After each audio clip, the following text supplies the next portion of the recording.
Well, we'll go over the charging documents, and I'll talk a little bit about that. We'll talk a little bit about this whole situation. Because I do think that it is going to be difficult. I think it's going to be difficult to get the death penalty for him. And I will explain to you all. We'll dive over the charging documents. We'll dive over some of the relevant information. And we will explain to you all why that's the case, why I believe that's the case. And again, if you guys do want to support the stream, be sure to go to powerchat.live/KaiClips. Best place to go. You can help me keep myself safe. But yeah, let's read over this. The state of Utah, by and through the Utah County Attorney's Office, charges the defendant, Tyler Robinson, with the commission of the following offenses. Count 1, this is the important one. Aggravated murder, a capital felony. In violation of Utah Code, blah, blah, blah. In that, on September 10th, 2025, in Utah County, the defendant, Tyler James Robinson, intentionally or knowingly caused the death of Charlie Kirk under the following circumstances. And this is one of the circumstances for which the capital felony can be applied. The defendant knowingly created a risk of death to an individual other than Charlie Kirk and the defendant. The thing that I think, well, we'll keep reading and then I'll go over it. Next, conviction of this offense may carry the death penalty or pursuant Utah Code, blah, blah, blah, a mandatory term of imprisonment for life without parole, or an indeterminate term, if not less than 25 years, and that may be for life. Victim targeting enhancement. In violation of Utah Code, Tyler James Robinson intentionally selected Charlie Kirk because of Tyler James Robinson's belief or perception regarding Charlie Kirk's political expression. Notice, if the trier of fact finds beyond a reasonable doubt that the victim targeting enhancement applies, the sentencing judge or the Board of Pardons and Parole shall consider the defendant's selection of the victim as an aggravating factor. Violent offense committed in the presence of a child, aggravating factor. The sentencing judge or the Board of Pardons and Parole shall consider as an aggravating factor in their deliberations the defendant committed a violent criminal offense in the presence of a child.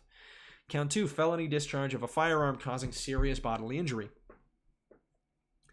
A first-degree felony in violation, blah, blah, blah. In that, on the 10th of September, Tyler James Robinson discharged a firearm in the direction of Charlie Kirk, knowing or having reason to believe that Charlie Kirk may be endangered by the discharge of the firearm. The act caused serious bodily injury to Charlie Kirk. That is obviously just provable. Victim targeting enhancement. These are the enhancements, obviously, that are the same throughout as aggravating factors to the charges. Next, violent offense committed in the presence of a child, aggravating factor. And the third count, obstruction of justice. He has 7 counts against him. Second-degree felony in violation of the Utah Code. Tyler James Robinson with intent to hinder, delay, or prevent the investigation, apprehension, prosecution, conviction, or punishment of any person regarding conduct that constitutes a criminal offense. Concealed or removed the firearm used to shoot Charlie Kirk, and the conduct that constitutes an offense would be a capital felony or first-degree felony. So again, here the reference is that he hid the gun that is related to aggravated murder. Obstruction of justice. This is another count of obstruction of justice, that he had that same intent to hinder, delay, prosecution, conviction, punishment by destroying, concealing, or removing the clothing he wore during the shooting, and conduct that constitutes an offense would be a capital felony or first-degree felony. Tampered with a witness, because here he's believed that an official proceeding or investigation was pending or about to be instituted, or intended to prevent an official proceeding or investigation, and be attempted to induce or otherwise cause his roommate to withhold testimony, information, a document, or an item, to wit, directing his roommate to delete incriminating text messages. And again, that's part of it. Next, tampering with a witness, count 6. He directed his roommate to stay silent if the police questioned the roommate. Count 7, violent offense committed in the presence of a child. Tyler Robinson committed criminal homicide in the physical presence of a child younger than 14 years old, with knowledge that the child was present and may have seen or heard the commission of the criminal homicide. With the same aggravating factor here of the selection, the targeting enhancement. And probable cause statement here, Brian Davis of the Utah State Bureau of Investigations, having probable cause to believe that the defendant committed the above listed offenses, submitted the following evidence in support of the filing of this information. This is the summary. On September 10th, 2025 at approximately 12:23 p.m., Charlie Kirk was shot and killed while speaking to a large crowd on the Utah Valley University campus in Orem, Utah. Counts 1 and 2. Police found the suspected murder weapon, a bolt-action .30-06 rifle, nearby. Over the next approximately 33 hours, police conducted a manhunt for the shooter until the evening of September 11th, 2025, when Tyler James Robinson surrendered to the police at the Washington County Sheriff's Office. DNA consistent with Robinson was found on the rifle's trigger. That's the other thing. I just want to interject by saying he's like loose and turns himself in. I want to know again, like from people who don't think it was him, what's the idea? Did the FBI like assume that he was going to make the right choice and like turn himself in? Did they turn him in? I don't know. There's so much stuff here that just really makes it clear to me that it was Robinson. It is absolutely Robinson. But yeah. What's next? He surrendered to the police. DNA consistent with Robinson was found on the rifle's trigger. After shooting Mr. Kirk, Robinson hid the gun, discarded the clothing he wore when he fired the rifle, and told his lover/roommate to delete incriminating text messages and not to talk to the police. Children were present at time of the shooting. Those are all the things then. These are all of the charges summarized, or the events that caused those charges. We'll continue. I think we can skip this this first paragraph here. It's a little bit of establishing context, most of which we're aware of. Approximately at noon, Mr. Kirk seated himself under a portable canopy behind a table and a microphone. He began speaking to the crowd and fielding questions from attendees, a format he commonly used at his events. His team members were very close to him on the left and right, as well as some behind the canopy and others at various close locations near him.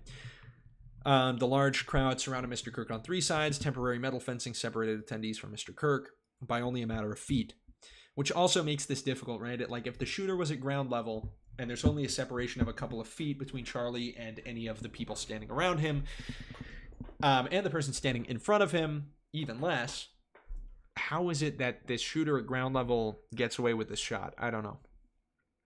If we're to believe that theory, which I don't. Directly above and behind Mr. Kirk was the UVU Hall of Flags, an indoor walkway spanning several hundred feet with floor-to-ceiling glass windows which overlook the plaza where Mr. Kirk was seated. People were in the walkway at the time of the shooting.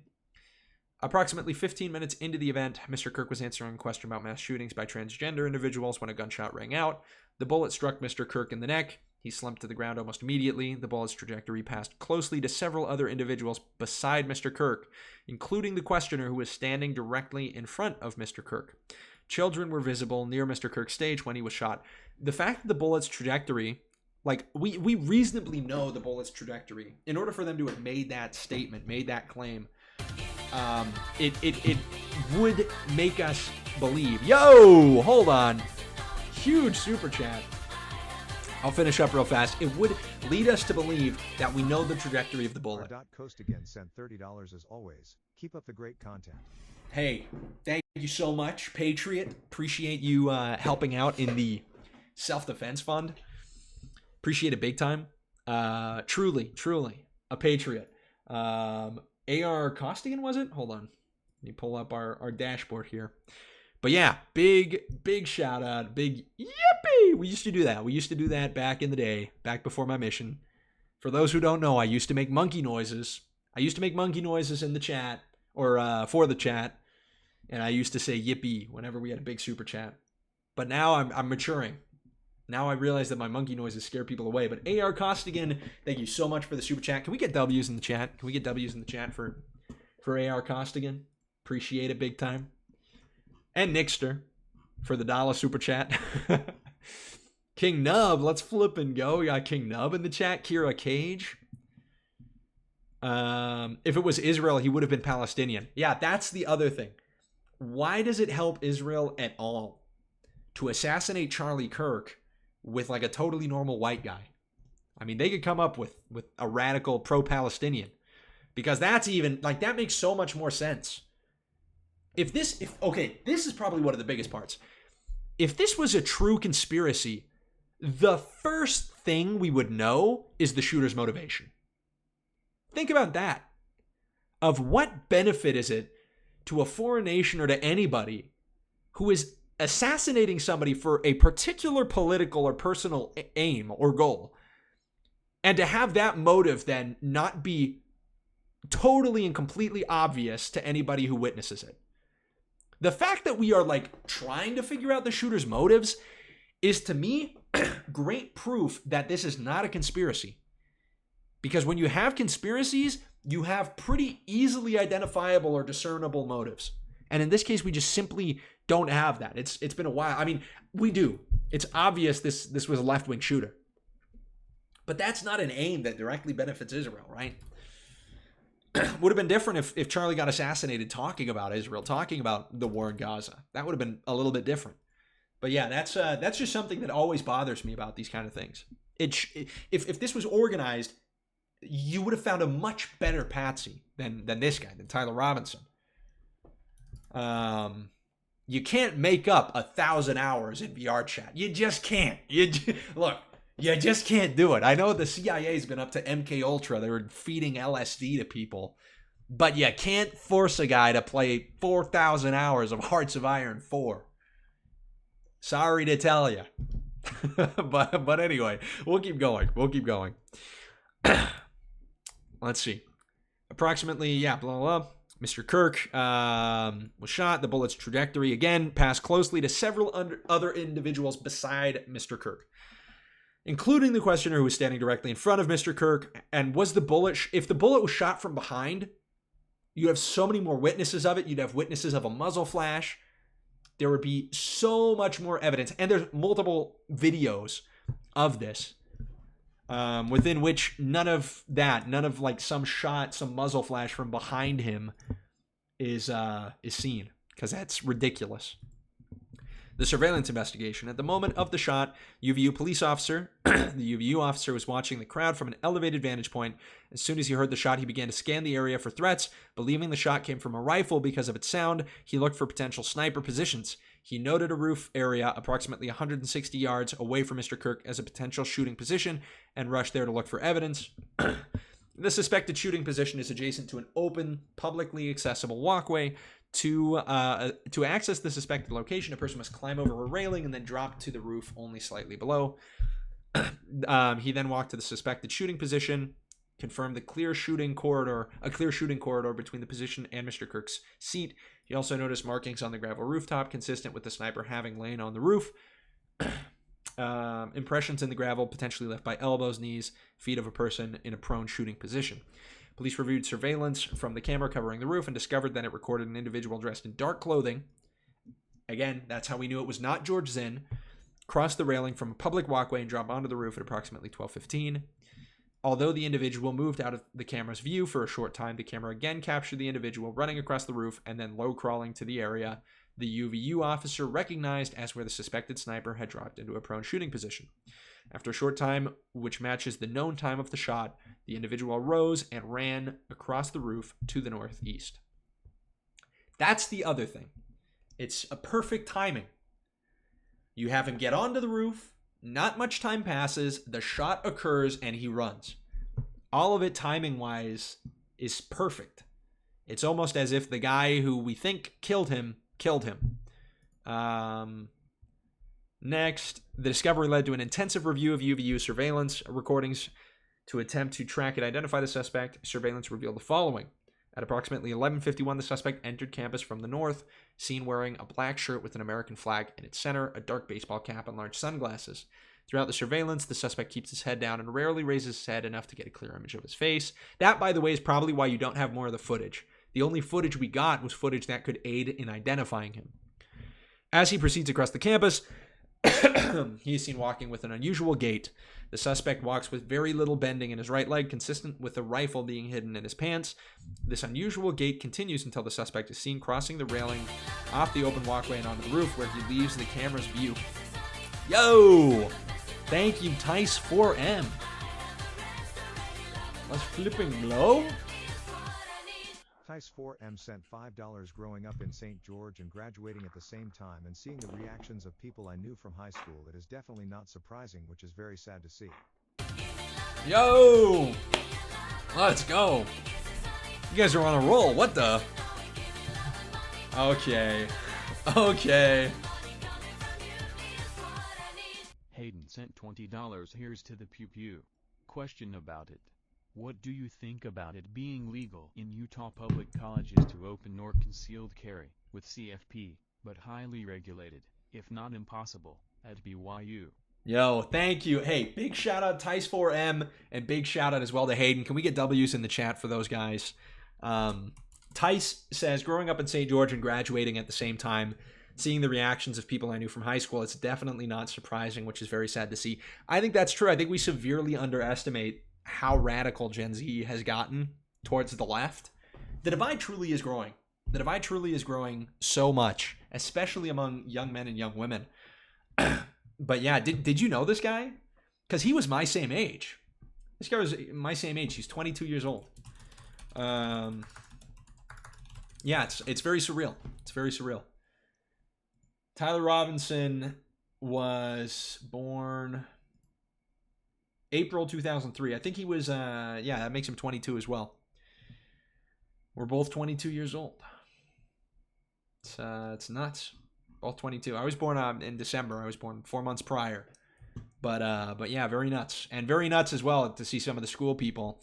I mean, my old friend group, some of them, from what I hear, were unfortunately not too upset about it. And look, it's not that we're demanding everybody lament Charlie's death.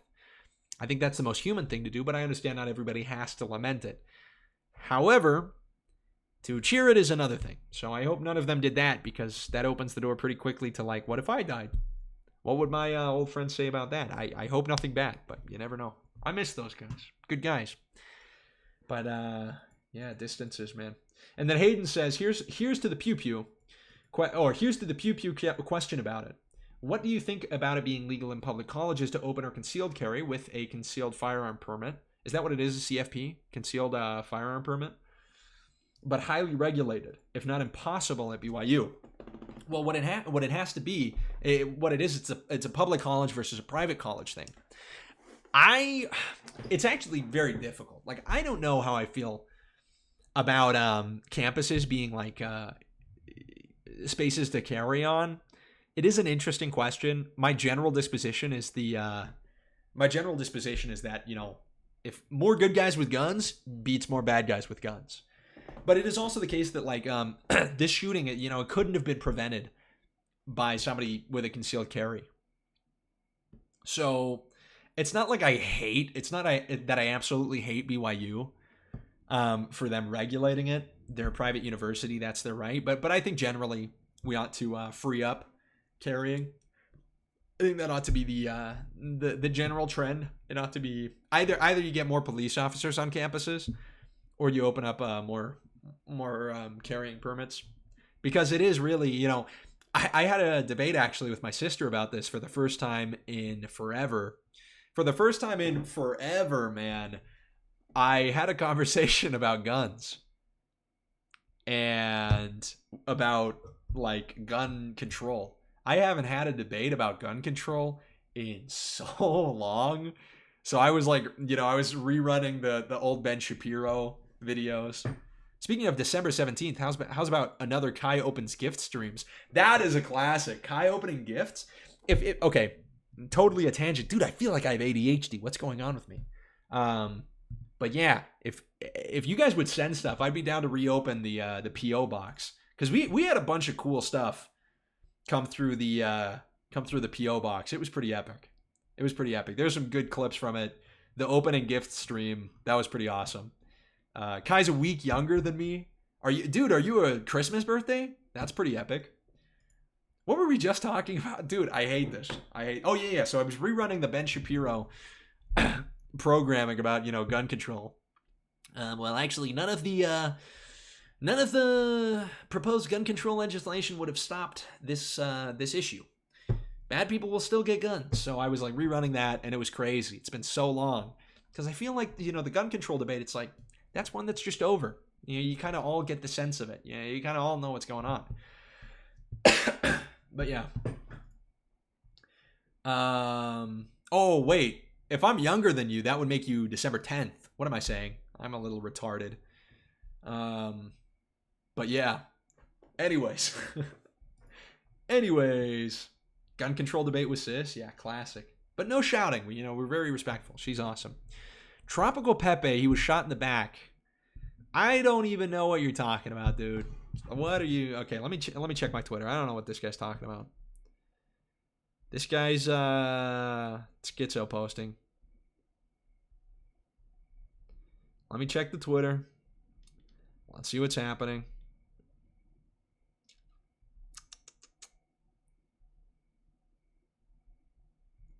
Hey, Burger Enjoyer, juicing the stream. That's what's up. Thank you, Burger Enjoyer. Western artist. I didn't want to insult your intelligence, guy. Hey, it's okay. It's okay, man. I was a little retarded. But I realized it. It's one thing to be it's one thing to be retarded. It's another thing to be retarded and never darse cuenta, as they say in Espanol, to never realize it. That's such a weird translation. Darse cuenta is give yourself a count. Very interesting. What happened to the kick stream? I don't know. Do you guys want kick streams? I haven't been streaming there because I don't want to do too many streams, like across too many websites. But if you guys prefer Kick to Rumble, like let me know what you guys prefer. I might end up moving to Kick. Okay, where's this guy that was telling me about the shot from behind? Somebody said he just said check my Twitter. I checked my Twitter and didn't find anything.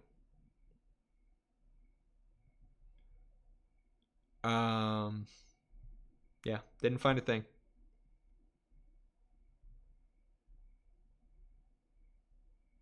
Okay, well, hey. Waste of time, fellas. Waste of time. What the freak? ¿Te diste cuenta? Yeah. Charlie was shot with a hunting rifle that he could have passed a background check for. Exactly, yeah. There's no gun legislation that would have stopped that.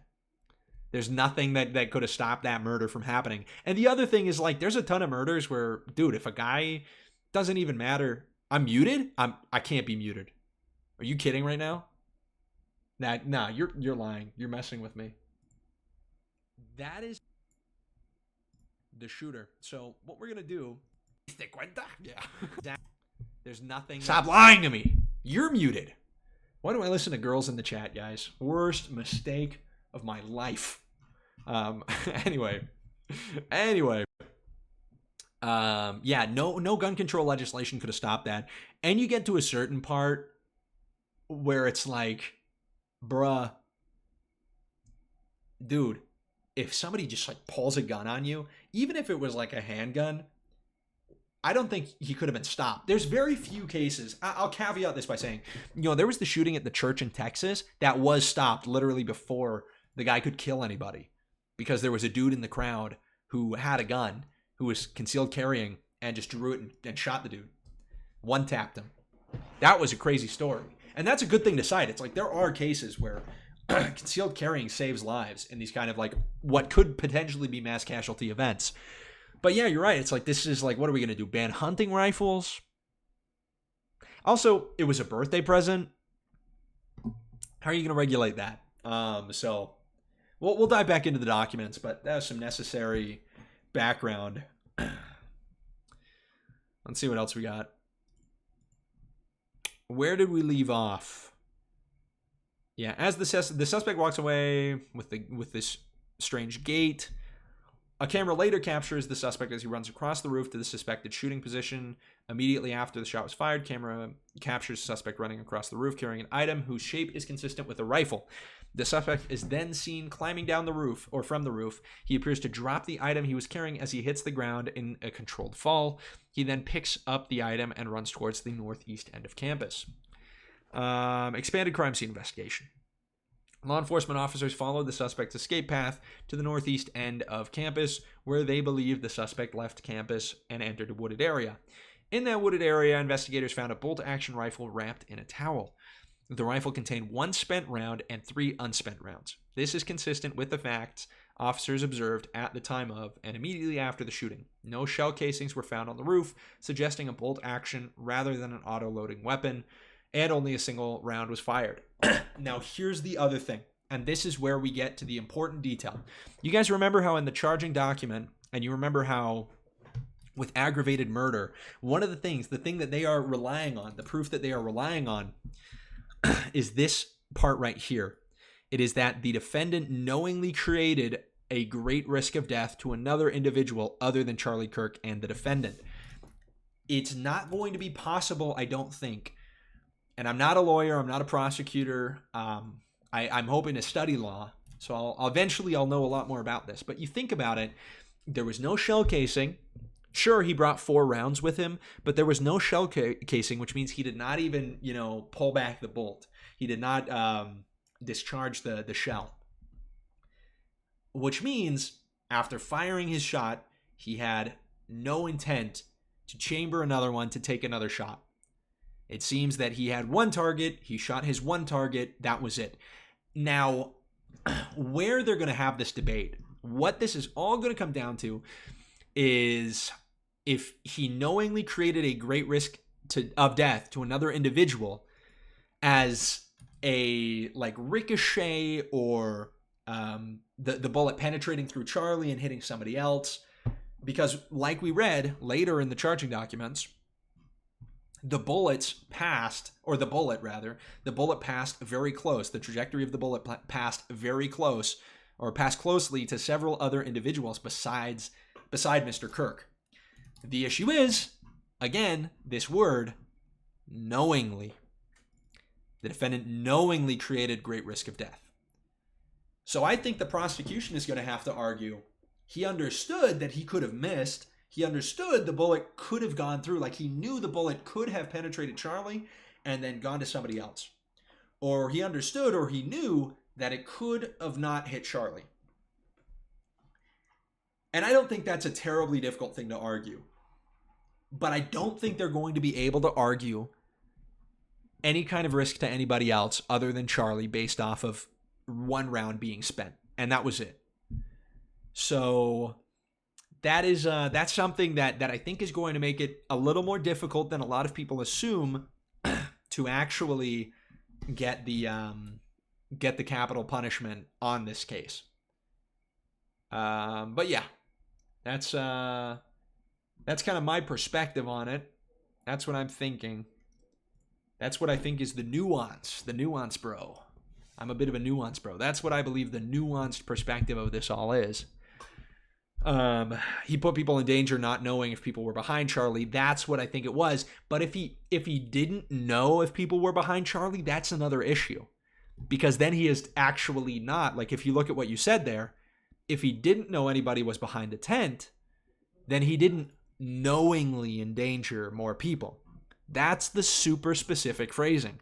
And you best believe that in a court of law, prosecuting this guy, every single word of that qualification is going to matter. Every single word of this, that he knowingly created a great risk of death to another individual, that's going to matter a lot. If he doesn't know that there's people behind Charlie, you can't prove that he is knowingly putting at risk those people because he doesn't know they're there. A little redundant all the times that we're saying knowing. But yeah.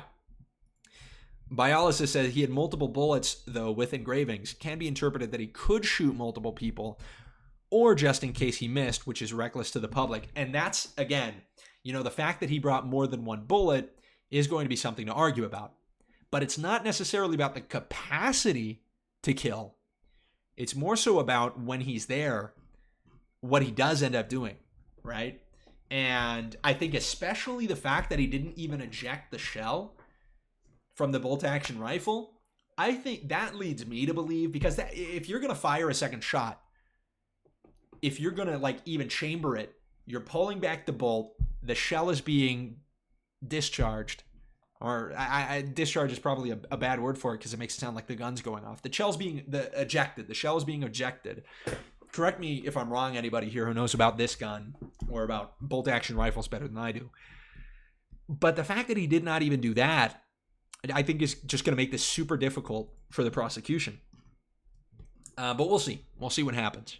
And frankly, I think that the state, even from the very inception of this case, Spencer Cox has been hell-bent on getting a death penalty verdict on this guy. So I don't at all believe that it's improbable that whether or not they can prove that he'll still end up with the death penalty.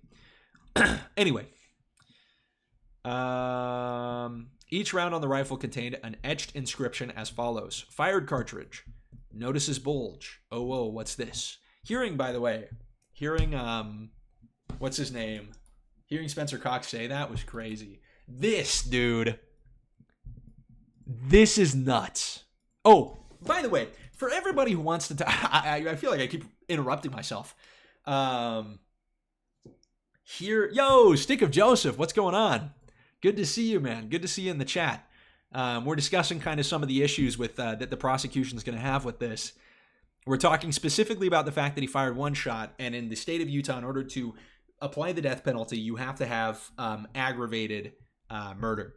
And the aggravated murder, like the clause that they're trying to get him on, is the fact that he knowingly put at risk somebody else's life besides his own and Charlie Kirk's. And we're saying that, because he only fired the one shot, it's going to be difficult for the prosecution to prove that, especially if he doesn't know if there's people behind Charlie or not.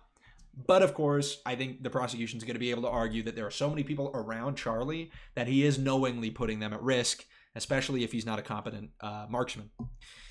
But yeah, the casings are automatically ejected as far as I know. Pretty much all guns do this unless there's a malfunction. With a bolt action rifle, are they automatically ejected? Hold on.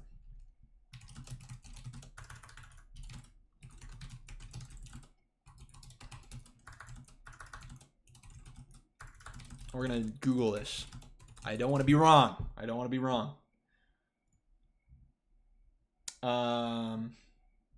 Okay, it says yes. When the bolt's operated correctly. Let's see, the extractor component on the bolt head grips the rim of the fired cartridge case and pulls it rearward as the bolt is pulled back. Near the end of the bolt's rearward travel, the ejector, protrusion on the receiver or bolt, interacts with the case, applying a force that pivots and flicks the empty casing out of the ejection port. The process relies on the speed and force of the bolt movement. If the bolt is pulled back slowly, the ejector may not generate enough force to fully eject the casing, potentially leaving it partially or fully in the chamber. Okay, Braden is saying, Stick of Joseph said, Kai, look up videos of somebody shooting a ballistic dummy with a 30-06 round. CK did not get hit with that big of a caliber. I saw that. I saw the video of the guy getting shot in the head, or the dummy getting. That sounded insane. I saw the video of the guy getting shot in the head. Braden is validating what I'm saying. The casing stays inside until you pull the bolt back. That was my understanding. It doesn't just spit it out. Yeah. That's what I thought. You guys were making me schizo. I'm like, okay, was there some kind of is this a bolt action rifle that I haven't heard of? The video that Stick of Joseph is talking about, there is a guy that tests this, that tested shooting a dummy with a 30-06 round. I think there's a lot of specifics about it that we don't know, but it's also, I think it's difficult to recreate these environments well. And I don't think, frankly, a lot of those videos, a lot of these recreations probably do justice to it. We also know that the bullet did have a super significant impact. If you look at the way his body is hit, there is a tremendous amount of force. But I don't know. Again, it's what's the alternative theory? They give this guy a rifle. They just put a shell in it. Don't we have the fired round? I imagine we have the fired round. That's kind of the other thing, right? It's we know that he fired one round. We know that the shell remained in the rifle. We know that at least his DNA is on the trigger. That's admittedly not proof that he pulled the trigger, but it's pretty good evidence of it. And I just don't see, like, what's the other theory here? DR is saying, I don't know how many of you people I can even trust in the chat. You people, what are your credentials? DR says, though, I'm pretty sure the damage wasn't that of a common 30-06 damage because it was moving so fast and hitting a soft part with high velocity. We still have yet to see all the text messages. Yeah. I mean, okay, that is all going to come out in court because they're going to have to prove this is what I want people to know.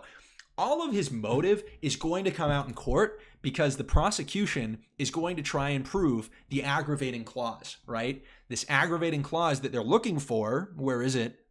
Or the factor, like the aggravating factor, not clause. Here it is victim targeting enhancement. That Tyler James Robinson intentionally selected Charlie Kirk because of Tyler James Robinson's belief or perception regarding Charlie Kirk's political expression. That is something they are going to have to prove in court, and they're relying on that. Like they know they're going to want to prove that, which is why they've included it in the charging documents. So all of that, like all of those messages, that's all going to come out. I don't have a single doubt in the world. Once this goes to court, we will actually find out a lot more about him. So just want that known. Just want that known.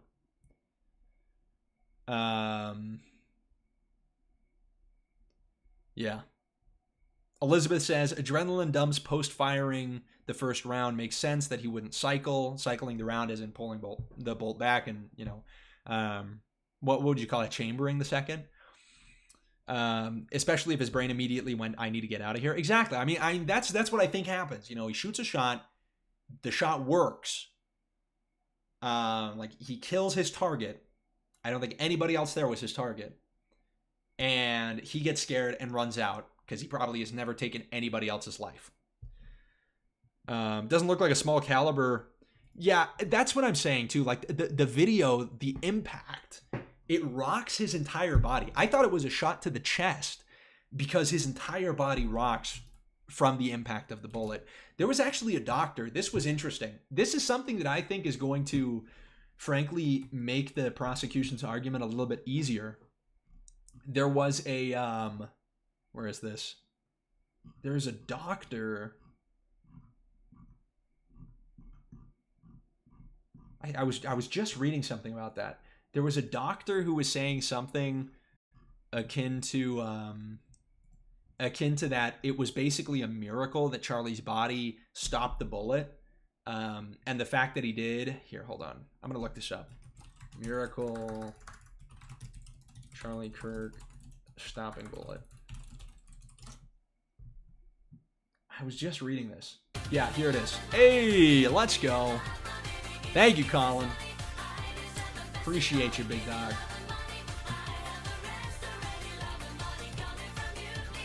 What's Colin say here? Sent $6. Is we getting out of touch again? Is we getting out of touch again? You guys want to see it just for the lowdown? Jackson Wayne, brother, I'll send the vid, Kai. Whatever is truth, eventually it'll be brought to light. That's the thing. It's like, this is all going to get brought to light. But it is just right now, it's like, I don't see what else it could be. There's plenty of things that maybe don't make a ton of sense. But I don't see anything that points in a different direction. And certainly nothing that overrides the evidence that implicates Tyler Robinson. But here, I'll show you guys the out of touch thing. Just for you nostalgic people. Some of you might not have even ever seen this. I used to do a show called Out of Touch. Here was the opening.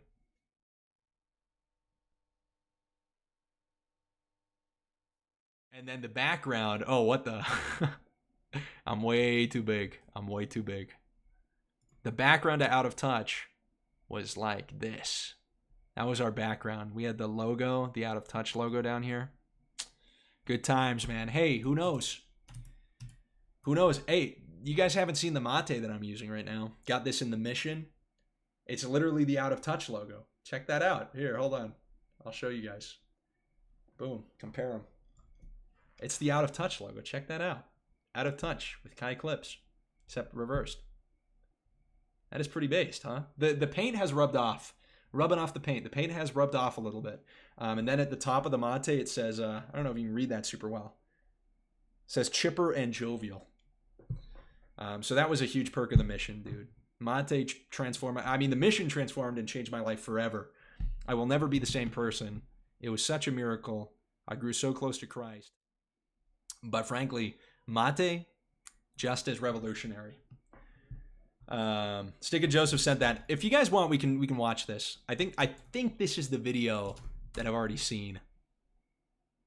Oh great! I gotta sign in to confirm my age. Are we kidding right now?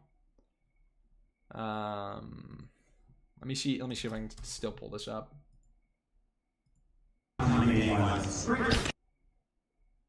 It shows it. I don't know if it's gonna get taken down. Like I don't know. I want to be careful. I'm actually surprised his video hasn't been taken down. The Overton. Oh, outside the Overton did this? I know this guy. This guy's great. Here, hold on.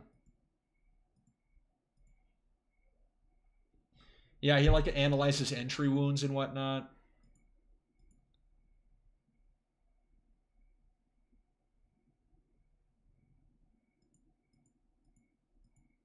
Well, right. I don't know if we'll watch this. I don't. I want to make sure the stream doesn't get taken down. It's also going to get me for copyright, I think, if I react to it. Yeah, don't watch it live. That's kind of what I'm thinking. But hey, it's cool that Outside the Overton did that. I'll definitely check that out. Well, bro, dude, this is so bitter. What's with that obvious AI looking CK chair going through the floor like it's straight out of a Bethesda game? What? Yeah, as well, like watching that video. I didn't think it was going to feature the video. That surprised me. It's like the first thing. So I'm actually glad that I didn't just screen share that. But yeah. Anyway, let's jump back into the charging documents. Willie TV does want to have Out of Touch back. Okay. King Nub, hey, we'll see you at church tomorrow. I mean, not at your church, but we'll both be going to church, so I'll see you tomorrow. My brother. See you in Valhalla, like Cash Patel says. All right, we'll continue here. Because I think this analysis is important. But that's what, okay, this is what I was going to say before we got so totally derailed. The FBI, okay, if the FBI is making up these text messages, I got some mate in my freaking mouth. If the FBI is making up these text messages, the messages about like, if the, what was it? Like if the FBI says like, notice his bulge, or like, if you're reading this, you are gay, Lamau, I'm going to lose it. I don't think the FBI would write that. I don't think they would write that. Gotta see the messages. Tyler Robinson, because he says something like that, right? That's like one of the ones that came out. Maybe it's even down here. Yeah, here it is. Here it is.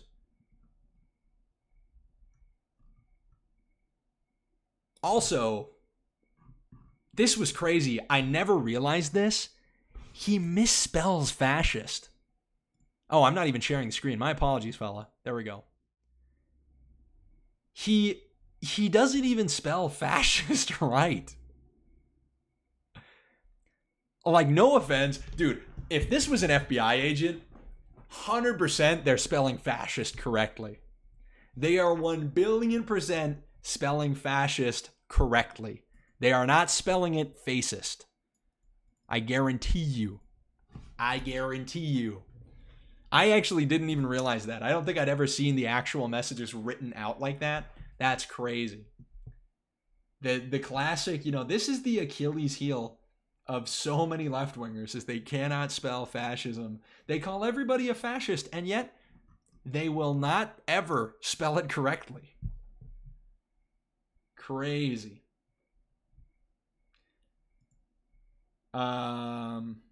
Okay, hold on. Alex Jones coming in clutch. We do got to give a quick shout out to a girl, to Tatiana in the chat. As much as it pains me to do it, big shout out, because this is actually good info. This is from Alex Jones, exclusive update from TPUSA spokesperson concerning the ballistics of the reported bullet that killed Charlie Kirk. All right, I'm just going to report the facts to you. I just talked to Andrew Colvett, who is the official spokesman for TPUSA, who I've met before, who's a great guy, and a big confidant of Charlie Kirk. And I put my report out about him talking to the surgeon that was there when Charlie Let me speed this up a bit. No offense, Alex. You're a great guy. was brought dead to the hospital. There we go. And Charlie was being shot from on top, I'm just repeating what he told me, into the throat. And he's saying now that no. Could the bullet casings have been misread? I doubt it. That's actually a good argument. That's good analysis. You know what, Western Artist? I got to give you some credit there. That's pretty good analysis. But I doubt it because it was a reference to the Helldivers game, if I'm not mistaken. The Catch This Fascist. And frankly, it's like the fascist typo is super common. If it read Catch This Racist, like that would be more sus. That would be more sus. But I think it is more likely that he misspelled it because it's a pretty common thing. I see tons of leftists misspelling it. But yeah, we'll keep watching this because this is actually pretty breaking. This came out an hour ago from Alex Jones. It didn't go through, which actually makes sense. Now that I think about it. Wait, this is actually what we were about to read. This is literally what we were just about to read. Crap, dude. That was what I was just talking about that I saw before. Charlie Kirk stopping bullet, a life-saving miracle, says spokesman. It miraculously did not exit the conservative activist and harm others at the crowded event. Around 200, from 200 yards, that's not true. I think it was like 170. Andrew Colvett, the producer, suggested the bullet's failure to injure or kill others is a cause for celebration. He said the surgeon who tried to save Kirk at the hospital expressed surprise the bullet went no further, but also noticed the density of the patient's body. Let's see. The bullet should have gone through and through. It likely would have killed those standing behind him too. Colvett said the physician told him on Saturday. The anecdote was shared on social media platform X. Let's see what he was saying. Oh yeah, this is him. Spoke to the surgeon. He just spoke with the surgeon. He said the bullet absolutely should have gone through. Very normal for high-powered, high-velocity round. I've seen wounds from this caliber many times, and they always just go through everything. This would have taken a moose or two down, an elk, etc., but it didn't go through. Charlie's body stopped it. I mentioned to his doctor that there are dozens of staff, blah, blah, blah, standing directly behind Charlie and on either side of the tent. It's an absolute miracle that someone else didn't get killed. His bone was so healthy and the density was so impressive that he's like the Man of Steel. It should have just gone through and through. It likely would have killed those standing behind him too. In the end, the coroner did find the bullet just beneath the skin. Even in death, Charlie managed to save the lives of those around him. Remarkable, miraculous. Now, here's two things. Here's two ways that people are going to read this information. People are either going to say it should have gone through two elk, two moose, and that's proof that this is fake, that it was not the 30-06 round. And then there's people who will argue, like is said here, that this was a miracle and that even in death, Charlie managed to save the lives of those around him. I think it's up to every single person which one of those to believe. Because frankly, when it gets down to a detail like this, which is something miraculous, and that's why I don't like, for example, like the video analysis of shooting these dummies. It is difficult to replicate all of the variables that change depending on a person's body, the angle, all of those things. They're so difficult to replicate that I think it's just tough. And there is also a large area for just like these miraculous or unexplainable things to occur. But yeah. Lauren Witzke, let's see what she says. She says, I'm sure you understand that this is extremely hard to believe, but also I wouldn't believe it if I was told someone walked on water or that everyone in the species in the world lined up 2 by 2 to get on a giant ark. However, were miracles performed by that very same God and are the very foundation of our faith. I'm torn. That's a good take. That is a good take. Diligent Dennison, what is this guy saying? Bruh. Yeah, I don't know. This guy like taking the camera and the SD stuff. Well, it's because people were stealing stuff. I mean, I don't know. This is crazy. This is crazy stuff to me. Anyway, that was important to go over. That's a very important detail. Yeah, online chatter about the lack of an exit wound. They recovered the weapon. Blah, blah, blah. Yeah, nothing. Okay, nothing else there, really. We'll keep watching, see if Alex is saying anything. You guys got to be too graphic. But it went down his spine, exploded in his heart. Fragments went in there, which makes sense. That's what happens. And that the bullet fragments bounced back up, and they found that. So this is ballistics. I hadn't thought of that. I'm not a ballistics expert. But after all of this, that makes a lot more sense. Because I have shot wild hogs and deer, you name it, sent them straight on, and a bullet goes in right in the chest, and then comes out the side, or comes out the ass, or comes out wherever. And he's like, just don't be graphic. Well, and I told him, I said, how am I supposed to be graphic? Now understand, he's being shot from above. It goes in, and it goes down the spine, and then fragments bounce back up, which I've seen bullets do. I hate talking about this, but that's where we are. So people are thinking straight on shot. Once he explained it, this isn't a straight on shot. That would go right through. That's bullshit. But if it's down, hey, it goes down. Alex, last time you swear, okay? That's the last time you swear. I want you to know that, Alex. Okay, we'll keep going. That's what bullets do. Then they turn around and do all this stuff. So, just wanted to put him on mystery notice. Just got a lot deeper. But I know Andrew's a great guy. Met him before with Charlie. They're just regular people reporting all this as it unfolds, and so am I. So we have to understand we don't know the answers yet in any of this. But absolutely, there's no way you get shot with 30-06. It doesn't go through. But he's like, no, let me explain. He shot from up high, goes down, explodes. I was like, that's true. If he was shot from up top. That's the other thing. Let's say if he shot from ground level, and if they have the bullet, I mean, I imagine the bullet splinters. The bullet is totally maybe unrecognizable, so maybe it's not a good point. But I'd imagine you could figure out the caliber of a gun. You could probably figure that out for sure by having access to it like that. Like if the bullet's been recovered, even after being shot, I can imagine a ballistic expert could put together again what the caliber was. I've already seen people blaming TPUSA. Oh, the security guard shot him and all this stuff. Total crap has a cell phone. That's crazy. So we're trying to suss this out as it develops. His memorial's tomorrow in Arizona. We'll be covering it live. And I'm just going to report the best information as I have it as it unfolds. I'm just mad I read a press report that got it wrong. I apologize for that. But at the same time, I'm being told, 30-06 into your neck will make sense. It's coming down. It would hit bone and then ricochet. So I've seen that. That's what it does. Comes in, high velocity. It'll bounce off bone. The sound effect, bro. The sound effect. And he gave me, I had a long conversation with him just now. And it made perfect sense to me. And he was very upset. And he asked me not to give my graphic details. And I said, I can't do that. Like, I can't explain this. I imagine there's somebody watching the replay of the stream, and they're putting me on 2x speed, so they're hearing Alex Jones on 4x speed, and they probably think we're listening to an alien right now. Jesus. Without explaining it. I mean, I just can't do it. But I've seen this myself.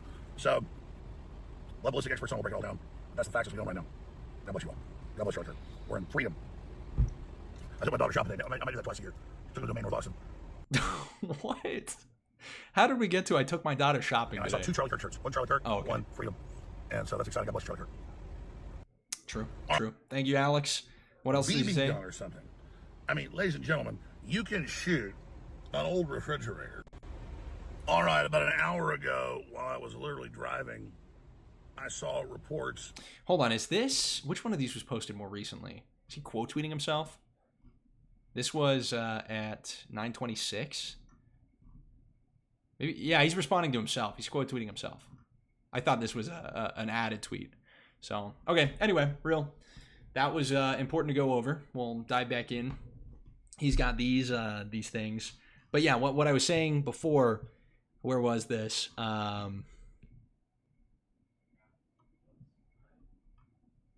Yeah, this crying emoji.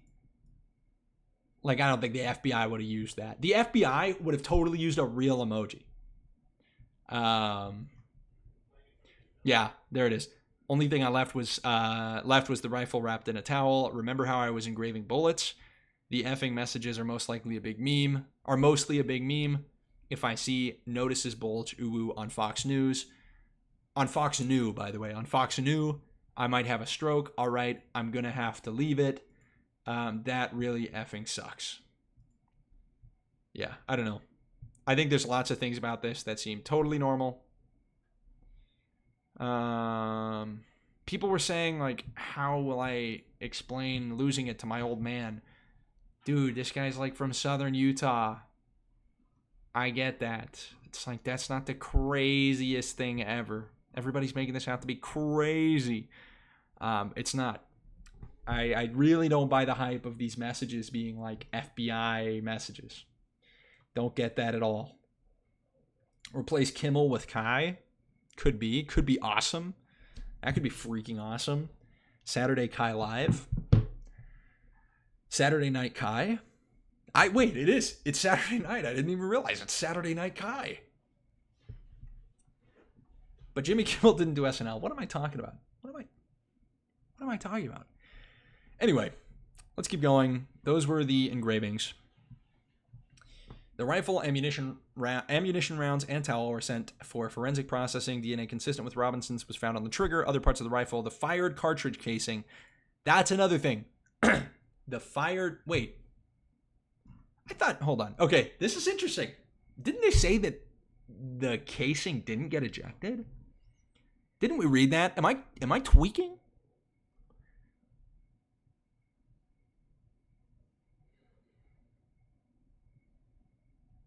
Am I tweaking, or did we read that?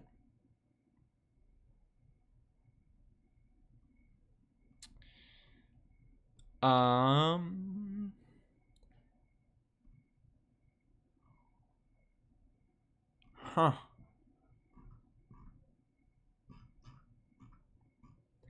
Chad, am I tweaking? Somebody can somebody actually tell me? Like, did I imagine that?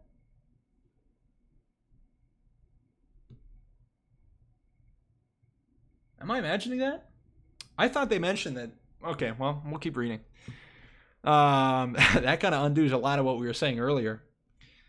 The fired cartridge casing. Yo, let's flip and go. Francis Kaufman just subscribed on YouTube. Thank you. Thank you, Francis. Appreciate that. Appreciate you subscribing on YouTube. Legend. Patriot. Two of the three unfired cartridges and the towel. I suppose they probably... Yeah, I don't think that the casing was ejected because it was with the rifle. Sorry, no, this makes a lot more sense. I don't know why I was so confused about this. The reason they found his DNA on the fired cartridge casing is because he loaded it. It's because he loaded the casing. They have all of the gun. They have the 3 unfired bullets, and the gun still contains the casing that was fired, or the bullet that was fired. They still have the casing of it. Okay, that makes sense. Yeah, does not mean ejected. Yeah, it's not ejected. It's still in the gun. They just took it out and they found the DNA on that. Okay, I was extrapolating a whole something from that wasn't there. We're good, fine. What I said before still stands. It was not ejected, or at least we have no reason to believe it was ejected. 2 of the 3 unfired cartridges and the towel. Law enforcement was unable to immediately locate the shooter, so they published photos of the shooter from the UVU surveillance cameras and asked for the police's help, or the public's help in identifying him. Meanwhile, law enforcement continued to try and identify the shooter through other means. Going on, Tyler James Robinson went to Washington County Sheriff's Office with his parents and a family friend to turn himself in. The family friend was this police officer, this retired sheriff, if I'm not mistaken.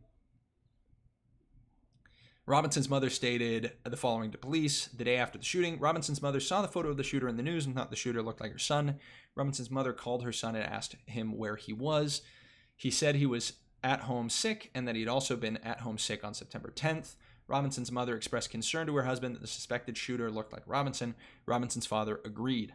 Robinson's mother explained that over the last year or so, Robinson had become more political and had started to lean more to the left, becoming more pro-gay and trans rights oriented.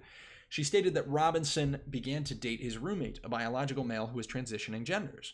This resulted in several discussions with family members, but especially between Robinson and his father, who have very different political views. In one conversation before the shooting, Robinson mentioned that Charlie Kirk would hold an event at UVU, which Robinson said was a stupid venue for the event.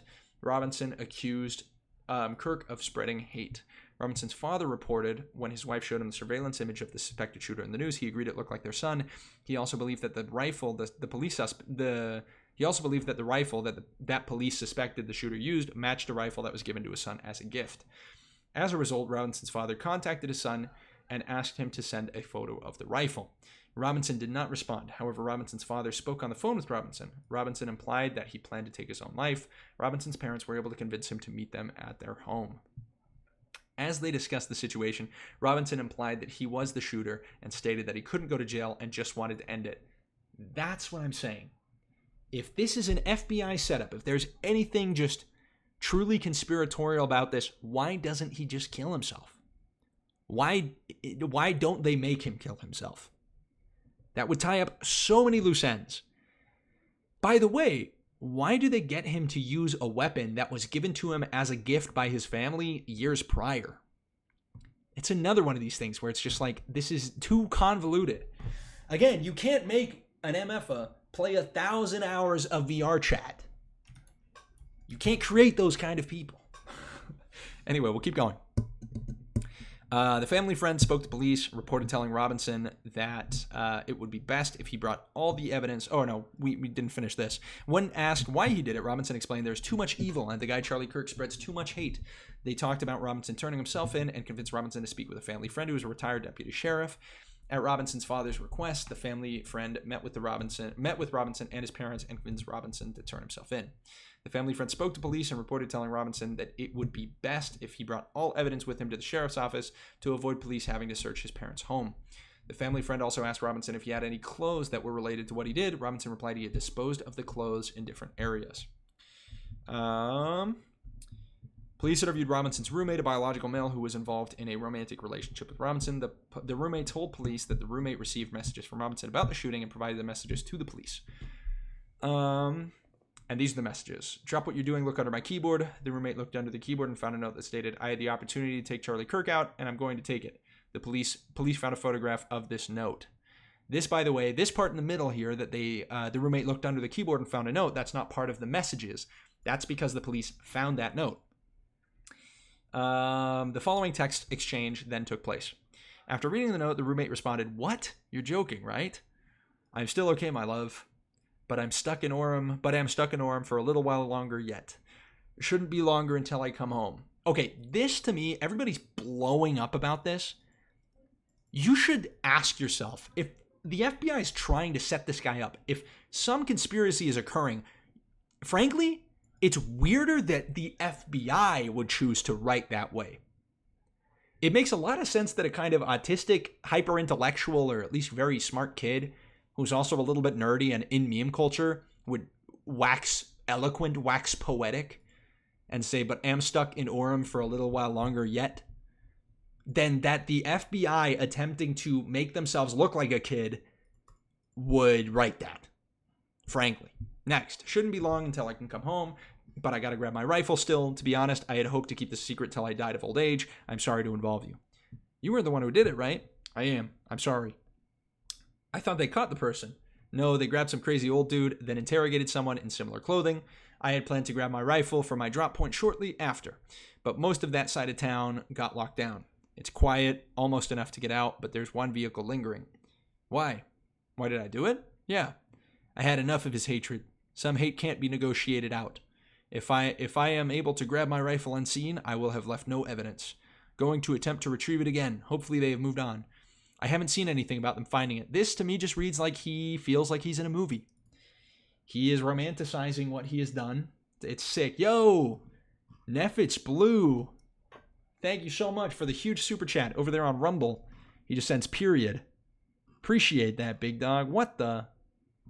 Appreciate it big time. Yo, big yippee. Big yippee for our guy. Says, yeah, this to me just, it reads like, and W, by the way, let's get a W in the chat for Neffits Blue. Let's flip and go. Thank you, man. Appreciate that.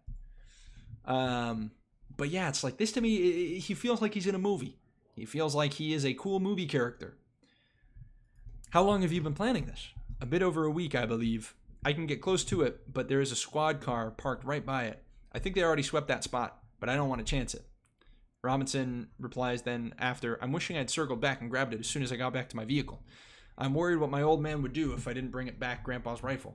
I don't even know if it had a serial number, but it wouldn't trace to me. I worry about prints I had to leave in a bush where I changed outfits. Or I worry about prints I had to leave it in a bush where I changed outfits. Didn't have the ability or time to bring it with. I might have to abandon it and hope they don't find prints. How the F will I explain losing it to my old man? Only thing I left was the rifle wrapped in a towel. Remember how I was engraving bullets? The effing messages are mostly a big meme. If I see notices Bulgaroo on Fox News, I might have a stroke. Alright, I'm gonna have to leave it. That really effing sucks. Judging from today, I'd say Grandpa's gun does just fine. I don't know. Again, this too, it's like the FBI would never write that. The FBI would never write that sentence. Ever. Like, come on. That's something that a terminally online 22-year-old says who thinks they're in a movie. Downplaying it. Like, come on. I think that was a $2,000 scope. Crying emoji. Crying emoji made, but like not an emoji, but with the keyboard. Delete this exchange. My dad wants photos of the rifle. He says Grandpa wants to know who has what. The feds released a photo of the rifle, and it is very unique. He's calling me right now, not answering. Let me see, actually. Tyler Robinson rifle. I want to see this thing.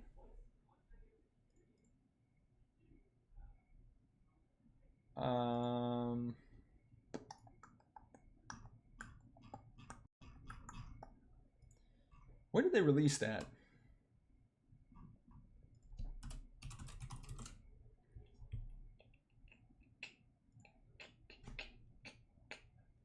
Man, I don't know. Did they release that? That's the one thing that's sus. I don't know if they ever released that. I never saw anything. If anybody has the photo of the rifle, please link. Please link that.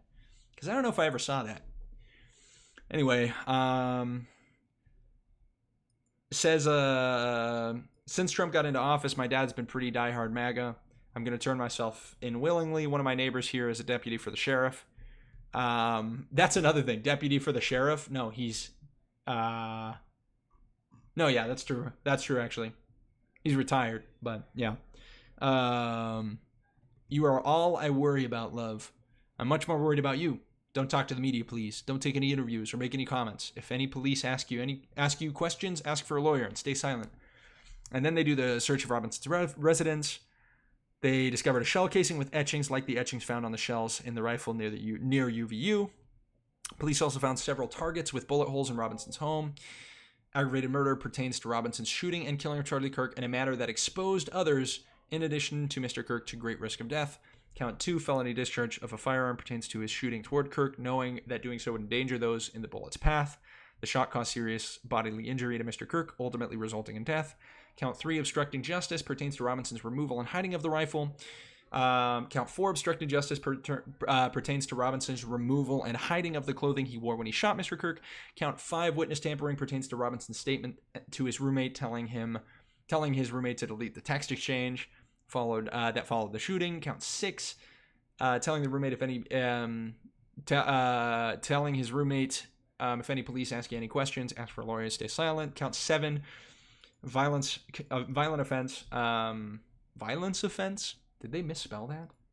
Violent offense committed in the presence of a child pertains to Robinson's shooting of Mr. Kirk in the presence of a child under the age of 14 who were visible at the event. Oh, yeah. Of children under the age of 14. Based upon evidence received by Brian Davis of the Utah State Bureau of Investigations, I have reason to believe the defendant committed the offenses as charged herein. Boom. There you go. So yeah, there are the charging documents. That is my analysis of it. That is my perspective as to the likelihood of whatchamacallit, the death penalty being applied in this case. We'll see what happens. We'll go over very quickly as well. Just something else that I wanted to cover. That was very unfortunate. Hey, yo! Huge super chat. Ollie Outpost. Alley Outpost. I was like, Ollie Outpost? Alley Outpost, thank you. Alley Outpost sent $20. What's the self-defense fund for? Allie, appreciate the super chat. The self-defense fund is for a pew-pew. It's for a gun. It's for a firearm. Yeah. I am absolutely pronto going to be buying a firearm. I don't know how it's taken me so long. But yeah, that's what the self-defense fund is for.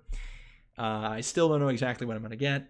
I still don't know exactly when, but that's what the fund is for, because I'm unemployed, because I'm a broke college student. So thank you guys for arming me. Thank you guys for defending me, defending my right to life. Appreciate you. Appreciate you all. To sporterize Mouse or something or other. Perhaps. Possible, plausible. I don't know. I didn't hear anything about that. A chipper and jovial firearm. You imagine that? You imagine I get like a Kimber. I get like a 1911, like a Kimber, and I engrave chipper and jovial. It's going to be like Mustang and Sally, but instead of Mustang and Sally, it's going to be chipper and jovial. It's going to be Oingo and Boingo is what it's going to be. Dual wield. Dual action. A bang, bang, pew, pew type beat. So thank you guys all for helping with the fund. Appreciate it. Appreciate it big time. What